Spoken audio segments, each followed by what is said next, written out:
The massive space station Vega Prime hummed with activity as thousands of alien species went about their daily business. In the center of it all, Admiral Flix sat in his command chair, reviewing the morning reports. His 6 eyes scanned the data screens while his tentacles tapped nervously on the armrests. Everything seemed normal until the alarm started screaming. "Sir!" His aide Gorp rushed over, his purple skin turning an alarming shade of green. "We have a problem, a big one." Flix looked at the main screen and nearly fell out of his chair. A small battered ship was floating just outside their defensive perimeter. That should have been impossible. The Galactic Safety Commission had the most advanced shields in known space. Nothing got through without permission. "How did they get past our defenses?" Flix demanded. "We don't know, sir. They just appeared. Our sensors show they came from the Sol system." Humans? Flix had heard whispers about this new species. They had only recently discovered faster-than-light travel. According to protocol, they should still be under quarantine for at least 50 more years. The communication panel beeped. A cheerful voice filled the command center. "Hello there, space friends. This is Captain Kim Dae-ho of the Earthship Lucky Dragon. We brought gifts. Anyone interested in trying some Earth alcohol and discussing galactic membership?" Flix stared at the screen. The human ship looked like it had been built in someone's garage. Parts of it were held together with silver tape. Smoke was coming from what appeared to be the engine section. Yet somehow this pile of junk had broken through defenses that had stopped entire invasion fleets. "Sir, should we respond?" Gorp asked. Before Flix could answer, the human voice continued. "We can see you're all running around in there. Don't worry, we're friendly. We even brought snacks." On the human ship, Captain Dae-ho was grinning at his crew. Lieutenant Park So-min sat at the pilot controls with her feet up on the dashboard. She was eating something called ramyeon from a plastic cup. "Think they'll invite us in?" she asked between bites. "They will," Dae-ho said confidently. "Look at their ships moving around us. They're curious." Engineer Kang Tae-hwan poked his head up from a maintenance panel. Half his body was inside the wall, fixing something that was sparking.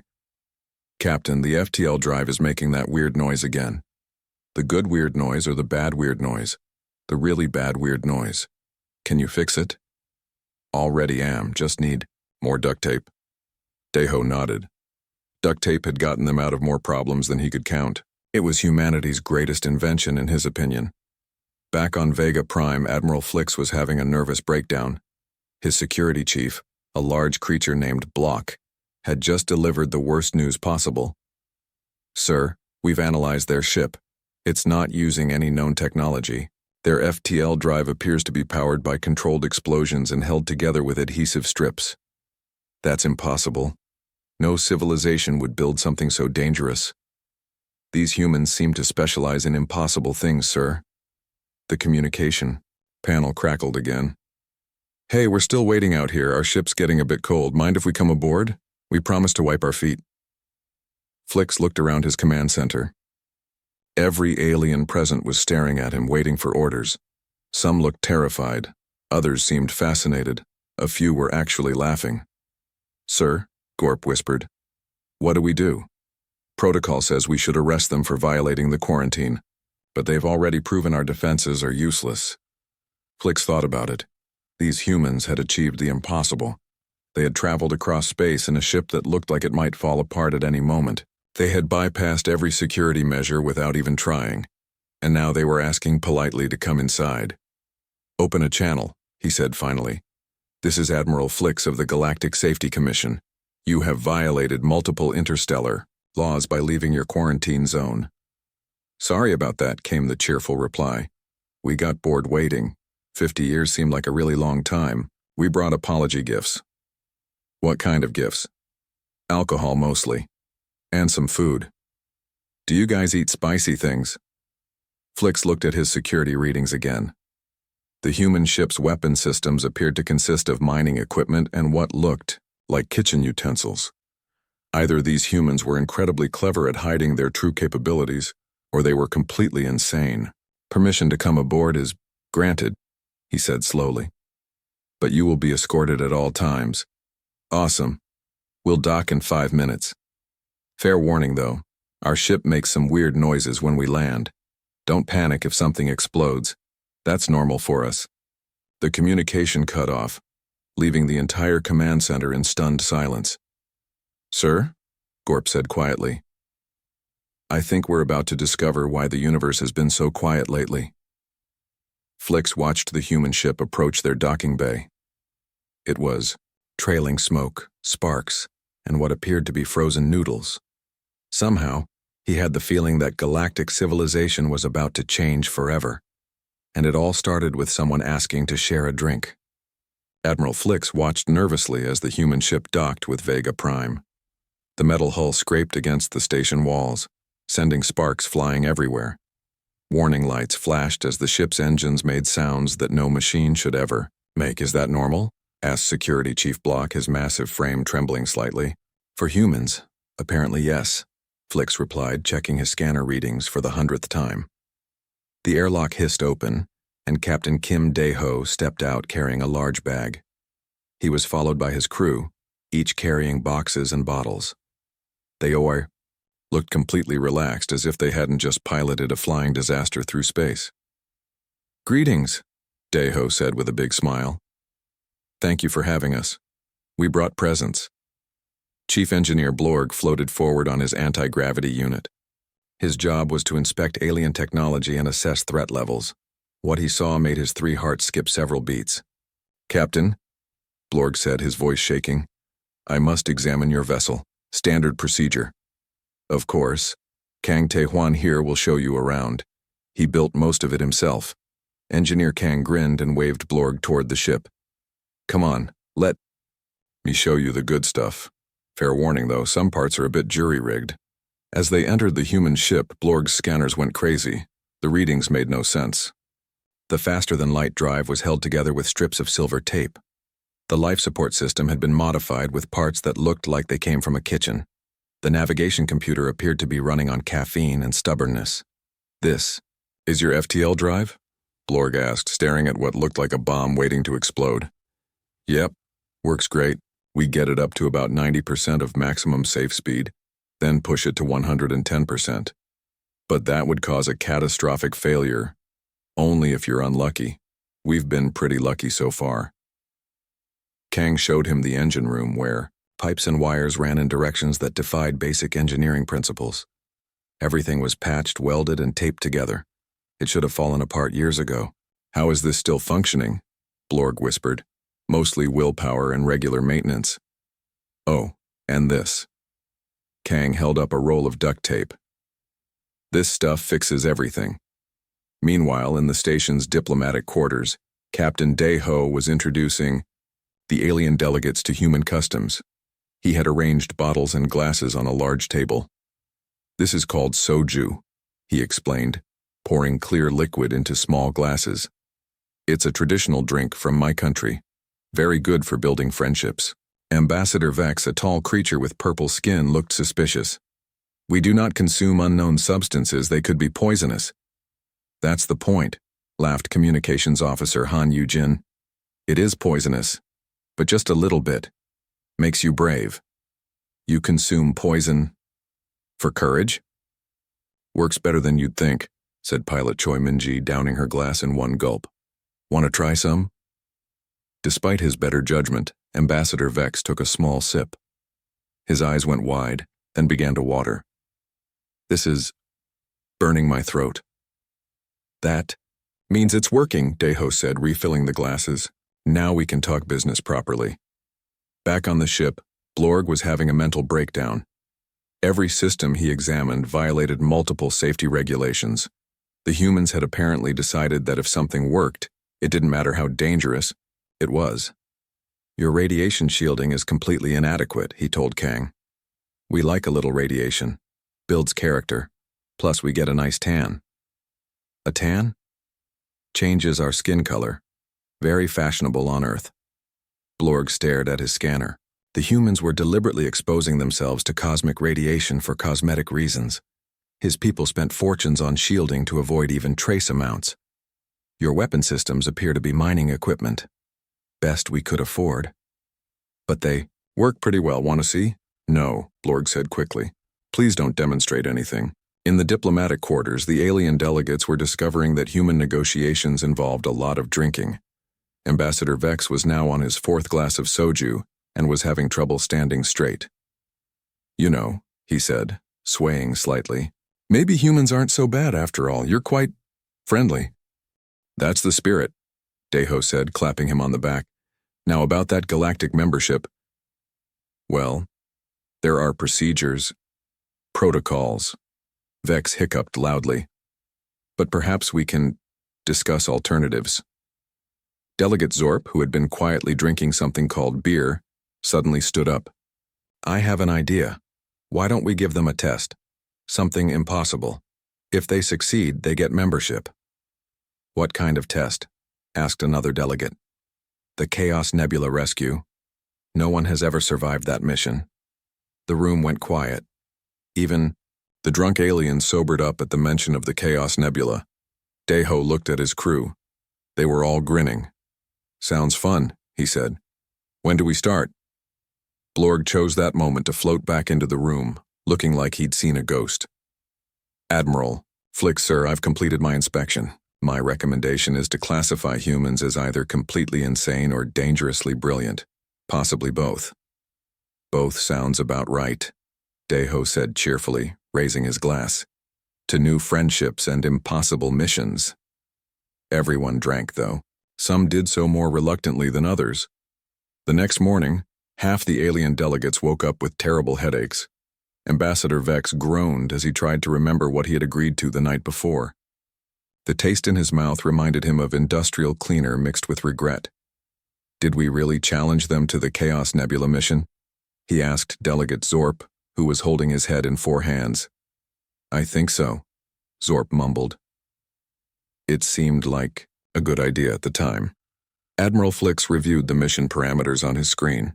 The Chaos Nebula was a nightmare of twisted space and deadly radiation. 3 separate rescue attempts had failed catastrophically.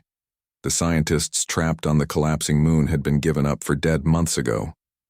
Sir, his aide Gorp said, quietly, perhaps we should cancel this.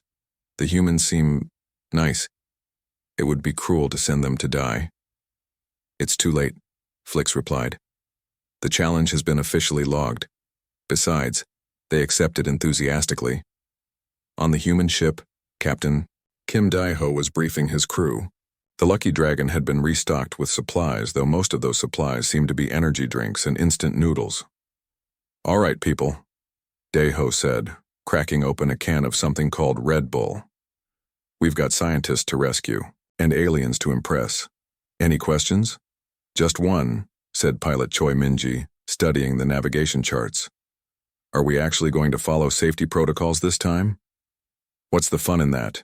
Laughed Engineer Kang Tae-hwan. Besides, safety protocols are more like guidelines anyway. The gravitational anomalies in that nebula will tear most ships apart, warned Navigator Lee Hyo-jin. Our ship is held together with duct tape and hope.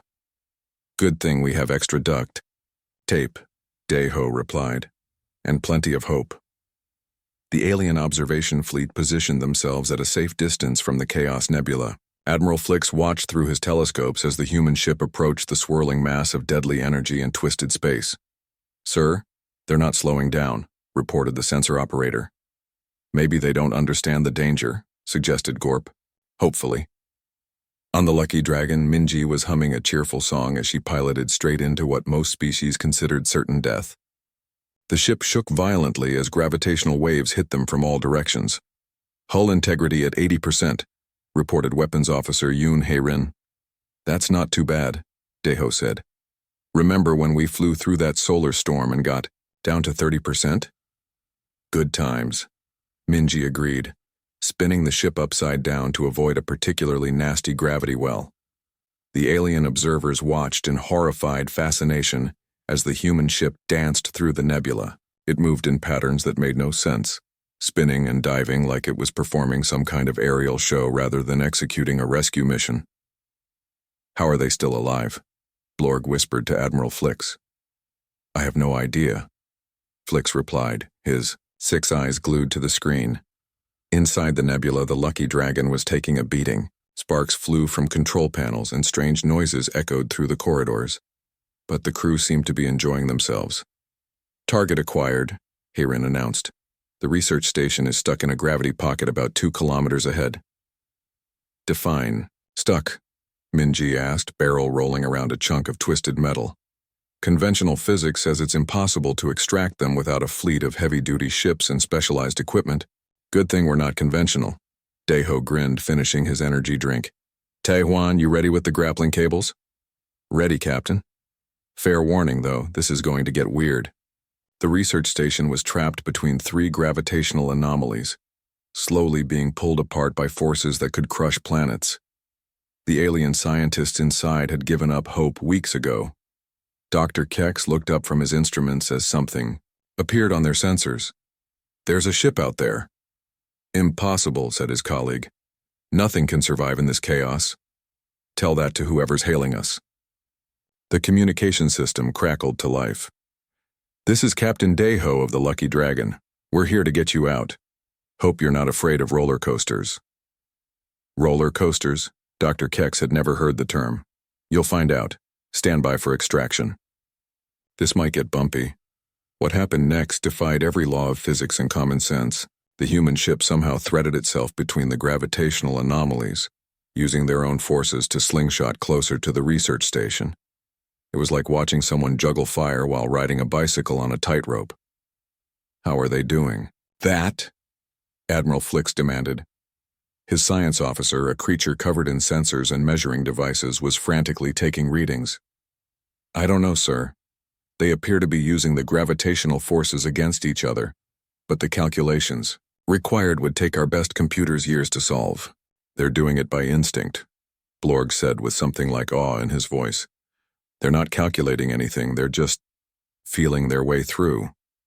The Lucky Dragon latched onto the research station with magnetic cables and began the impossible task of pulling it free. The ship groaned and creaked, but held together through sheer stubbornness and superior duct tape application. "Got them," Taehuan announced. "All scientists aboard and accounted for." "Time to go home," Daeho said. "Minji, take us out. The fun way." The alien fleet watched in stunned silence as the human ship emerged from the Chaos Nebula, trailing, smoke and sparks but intact. They had completed in 4 hours what the galaxy's best engineers said was impossible.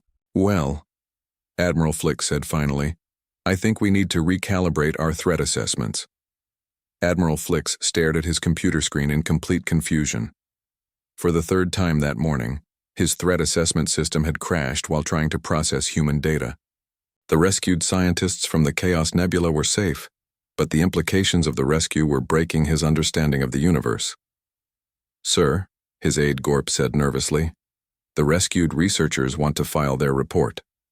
Dr. Kex, the lead alien scientist, entered the command center looking like he had seen impossible things.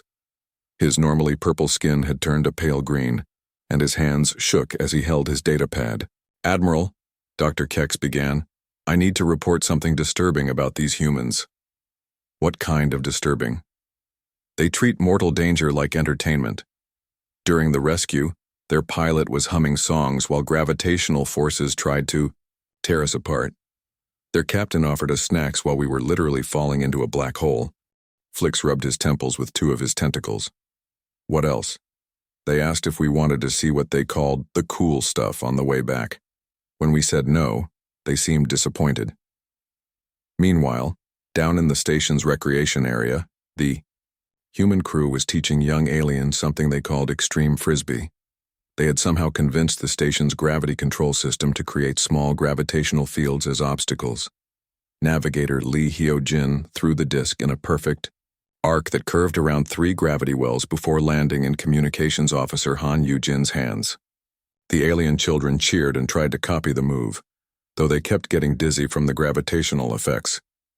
"This is how we play on Earth," Hyo-jin explained to a group of amazed alien parents.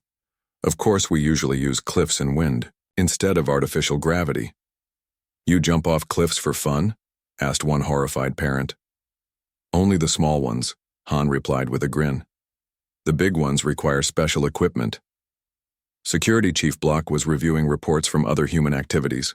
Throughout the station, the news was not encouraging. "Sir," he reported to Admiral Flix, "they've turned the zero-gravity transport tubes into what they call racing courses. 3 maintenance workers have requested transfers to other sectors." "Why?" "The humans keep trying to teach them something called barrel rolls while moving between decks." In the station's dining facility, Captain Kim Dae-ho was introducing alien visitors to human cuisine. What he called Korean barbecue involved cooking meat over open flames while sitting dangerously close to the heat source. "This is perfectly safe," he assured the nervous alien diners while flames shot up from the grill. "We've only had a few minor burns." Pilot Choi Minji was explaining the cooking process to Chef Vlok, the station's head of food services. "The secret is getting the fire really hot. If it's not a little dangerous, the food doesn't taste right." "You deliberately create fire hazards to improve flavor?" Vlok asked, his eye stalks waving frantically. "That's just the beginning," Engineer Kang Tae-hwan said, seasoning the meat with something that made the aliens' eyes water. "Wait until you try the spicy stuff." Back in the command center, Admiral Flix was receiving reports from across the galaxy. Word of the human rescue had spread, and other species were requesting information about Earth's newest members. "The Valdorian Collective wants to know if humans are available for hire," Gorp reported. "They have some engineering problems that conventional methods can't solve." "What kind of problems?" "Apparently their quantum generators keep exploding. They want to know if humans have experience with controlled explosions." Flix looked at the data about human civilization that his research team had compiled. The results were terrifying. Humans had somehow built their entire society around activities that other species considered extreme sports. They drove metal vehicles at lethal speeds for entertainment. They jumped out of flying machines with only fabric to break their fall. They climbed mountains that could kill them just to see the view from the top. They had competitions to see who could consume the most toxic substances without dying. "Sir," the research team leader reported, "we've discovered that humans have militarized the act of cooking food outdoors. They call it barbecue and treat it like a social war." "Militarized cooking?" "They have specialized equipment, battle formations, and what appears to be tribal loyalty based on cooking methods. Some groups refuse to associate with others based on how they prepare meat." The station's medical officer, Dr. Blepp, arrived with his own disturbing report.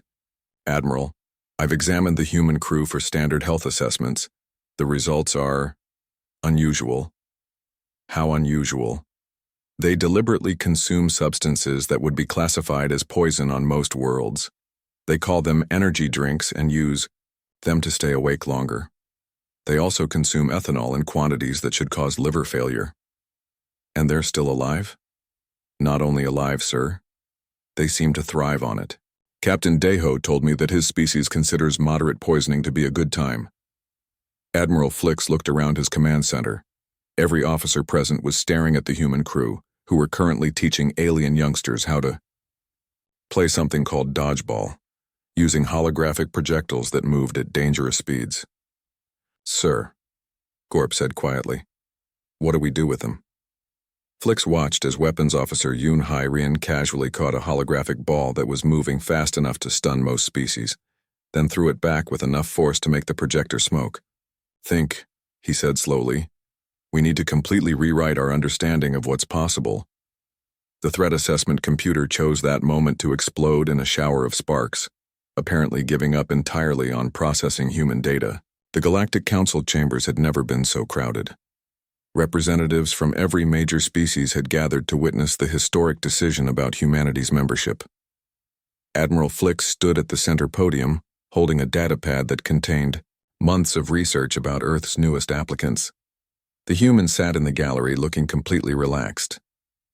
Captain Kim Dae-ho was sharing something called trail mix with nearby aliens, while Engineer Kang Tae-hwan was quietly fixing a broken seat with his ever-present duct tape. They seemed unaware that their fate was being decided by the most powerful beings in the galaxy. "Honored delegates," Admiral Flix began, "we face an unprecedented situation. These humans have challenged every assumption we hold about civilized behavior." Murmurs rippled through the chamber. Some delegates looked nervous, others curious, and a few seemed excited. In 6 months, they have solved engineering problems that stumped our best minds for centuries. They rescued scientists from certain death-using methods that our computers cannot even process. They have introduced new concepts of problem-solving that we are still trying to understand. Ambassador Vex, who had mostly recovered from his introduction to human drinking customs, stood up. "Admiral, what exactly are you recommending?" Flix looked at his notes, then at the humans, then back at his notes. The humans are simultaneously too dangerous to ignore and too useful to reject. "Dangerous how?" asked Delegate Zorp. "They treat activities that would kill most of us as entertainment. They consume toxins recreationally. They have turned cooking food into a competitive sport. Their entire civilization appears to be built on the principle that if something is not slightly life-threatening, it is not worth doing." Captain Day Ho raised his hand politely. "If I may, Admiral, we prefer to think of it as enthusiastic living." "You jumped into a black hole to rescue strangers," Flix replied. "It wasn't really a black hole, more like a medium-sized gravity well. And they weren't strangers after we rescued them." The chamber erupted in nervous laughter. Even the most serious delegates seemed charmed by the humans' casual attitude toward cosmic-level dangers. Chief Engineer Blorg floated forward to address the council. "Honored delegates, I have spent considerable time studying human technology. Their methods violate every safety protocol we have established, yet they achieve results we thought impossible. Examples?" requested the delegate from the Christek Alliance. "They have created faster-than-light travel using controlled explosions and adhesive strips. They navigate through dangerous space by deliberately getting lost first, then finding creative ways out. They solve complex engineering problems by asking, what would happen if we tried the opposite of what everyone else does?" Pilot Choi Minji waved from the gallery. "It works more often than you'd think." The Security Committee representative, a large creature named Thok, expressed the concern many felt. "Are we certain they won't accidentally destroy something important?" "Define important," Admiral Flix replied.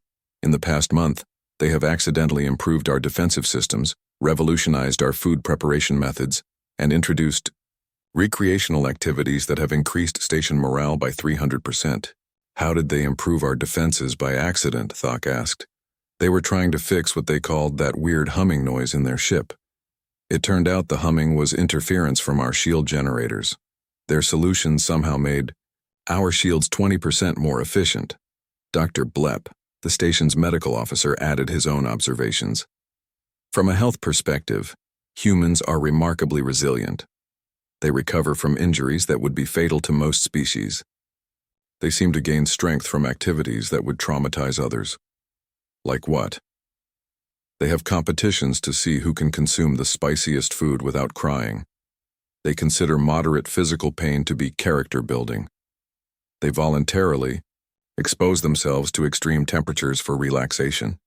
Navigator Lee Hyo-jin stood up in the gallery. "We call those saunas. Very refreshing." The debate continued for hours. Some delegates worried about setting dangerous precedents. Others were fascinated by human ingenuity. A few were already planning to hire human consultants for their own impossible problems. Finally, Admiral Flix called for the formal vote. "All in favor of granting membership to the human species?" Tentacles, claws, appendages, and energy fields raised throughout the chamber. The vote was not unanimous, but it was decisive. The motion passes. Welcome to galactic civilization, humans. However, there is one condition. Captain Deho looked interested. What kind of condition? You must wear warning labels. Other species need to be prepared for your unique approach to problem solving. The human crew looked at each other and burst out laughing. We can live with that, Deho said. Do we get to design our own labels? Within reason. Excellent. Now we have a question for you. Where do you keep your most dangerous unsolved problems? My crew is getting bored and someone just invented something called quantum soju. The chamber fell silent. Engineer Kang. Taehwan held up a bottle that seemed to glow with its own light. It exists in multiple dimensions at once, gets you drunk in parallel universes. 6 months later, warning beacons appeared throughout galactic space. Caution, humans in area. Expect impossible solutions and questionable decision-making. Captain Park So-min, now commanding her own ship, sent a message back to Earth. Mission accomplished. The galaxy officially thinks we're crazy, and we haven't even shown them our really dangerous stuff yet. Humanity had officially raised the galaxy's danger meter, one impossible solution at a time.